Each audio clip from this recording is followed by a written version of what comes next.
आज हम जिस मूवी को एक्सप्लेन करने जा रहे हैं उसका नाम है आइस एज। इस मूवी के शुरू में हम एक कपल को देखते हैं जो कुछ दिन पहले ही एक न्यू अपार्टमेंट में शिफ्ट हुए थे। हम रॉब को घर में कुछ सामान लाते हुए देखते हैं। हम रॉब की वाइफ गेल को घर का सामान रखते हुए देखते हैं तो सामान की सेटिंग के दौरान उसे घर के कॉर्नर में एक फ्रीजर नजर आता है। गेल को वो फ्रिज बिल्कुल भी पसंद नहीं आती क्योंकि वो पुरानी थी और भद्दी भी, लेकिन रॉब उसे कहता है कि पुरानी टेक्नोलॉजी अच्छी होती है और इसमें कोई न कोई खास बात जरूर होती है। गेल चाहती थी कि यहाँ न्यू फ्रिज लगाई जाए, लेकिन रॉब अभी न्यू फ्रिज अफोर्ड नहीं कर सकता था। गेल रॉब की बात को नजरअंदाज करके बैठ जाती है और अब दोनों ड्रिंक्स लेकर रेस्ट करना चाहते हैं क्योंकि शिफ्टिंग ने उन्हें थका दिया था। जब रॉब फ्रिज से आइस लेने जाता है तो उसका डोर खोलते ही वो देखता है कि पूरी फ्रिज में आइस जम चुकी है। वो बहुत मुश्किल से एक आइस क्यूब निकालता है और ड्रिंक पीने बैठ जाता है। अब दोनों अपनी शिफ्टिंग को सेलिब्रेट करने लगते हैं।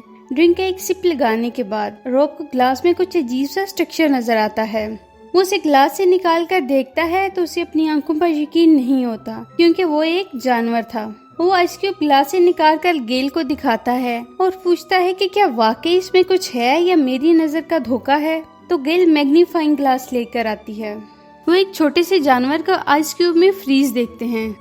वो दोनों इस छोटे जानवर को देखकर हैरान और परेशान भी थे क्योंकि वो बहुत छोटा था। वो देखते हैं कि इसकी बॉडी में नेज़े थे, जैसे इसे किसी ने शिकार करने की कोशिश की हो। अब गेल फ्रिज में जाती है और सारी आइस निकालना शुरू कर देती है तो वो देखती है कि यहाँ तो एक पूरी मिडिल एज सिविलाइजेशन मौजूद है और वो हमारी इस दुनिया की तरह ही काम कर रही है और वहाँ टाइम इस दुनिया से फास्ट है। हमारा 1 सेकंड तो उनके कई हफ्ते। अब दोनों मियाँ बीवी हैरान हो गए कि आखिर ऐसे कैसे हो सकता है, ये सब क्या चल रहा है और एक फ्रिज में एक दुनिया कैसे बच सकती है। अब दोनों इस दुनिया को देख रहे थे और वो लोग भी इन दोनों को देख रहे थे। वो इन दोनों को जायंट समझ रहे थे और उन्हें इन दोनों को देखने से कोई प्रॉब्लम नहीं थी। इसके बाद रॉब उस छोटे जानवर को घर में एक गमले में दफन कर देता है।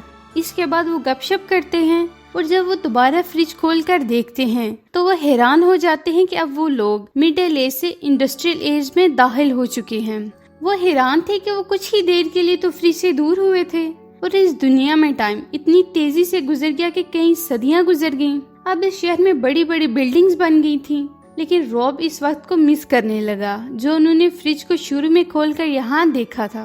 वो सोच रहा था कि फ्रिज के अंदर लोग उन्हें क्या समझते हैं, क्या वो उन्हें गॉड तो नहीं समझ रहे। फिर वो फ्रिज के अंदर 2 कंस्ट्रक्शन वालों को उन्हें दोनों के बारे में बात करते हुए देखते हैं। वो दोनों बात कर रहे थे कि हम हर रोज इन 2 पागल जायंट्स को देखते हैं और हम इस औरत के दांतों की ब्रोकली को भी देखते देखते थक चुके हैं। और फिर देखते देखते वो इंडस्ट्रियल सिविलाइजेशन मॉडर्न दौर में बदलती हुई नजर आती है। वहाँ की सारी बिल्डिंग सुपर स्ट्रक्चर में तब्दील हुई थी। वहाँ उड़ते प्लेन्स को देखते हैं और तेजी से गुजरते हुए टाइम को भी देखते हैं। ये देखकर रॉब सोचता है कि अगर ये हमारी दुनिया के मॉडर्न दौर से रिजेंबल करता है तो इस दौर के बाद क्या दौर होगा। शायद हमारा फ्यूचर भी यही हो और ये देखना पुरतजस्सुस होगा। फिर वो देखता है कि एक लाइटिंग ऑब्जेक्ट नजर आता है। रॉब उसे देखने के लिए करीब जाता है तो फ्रिज के अंदर एक धमाका होता है और रॉब जोर से पीछे गिरता है। गेल उसको उठाती है तो देखती है कि इसका फेस जला हुआ है। तब उन्हें अंदाजा होता है कि वहाँ वॉर शुरू हो चुकी है। वो दोबारा फ्रिज की तरफ जाते हैं तो देखते हैं कि वहाँ सब कुछ खत्म हो चुका है। अब वो फ्रिज को बंद कर देते हैं क्योंकि वो इस वार को बढ़ाना नहीं चाहते थे। वो पिज्जा ऑर्डर करते हैं और तकरीबन 1 घंटा वो इसी तरह वक्त गुजारते हैं। उन्होंने इस दौरान फ्रिज को खोलकर नहीं देखा था कि वार खत्म हो चुकी है या अब भी जारी है। वो फ्रिज खोलकर देखना चाहते थे कि देखें कि वार खत्म हुई या नहीं, लेकिन वो डर भी रहे थे कि वॉर के बाद क्या होगा। वो फ्रिज खोलते हैं और देखते हैं कि वहाँ लोगों ने फिर से नई दुनिया बसा ली थी और वहाँ मॉडर्न बिल्डिंग्स थी, फ्लाइंग कार्स थी जो उड़ती फिरती नजर आ रही थी।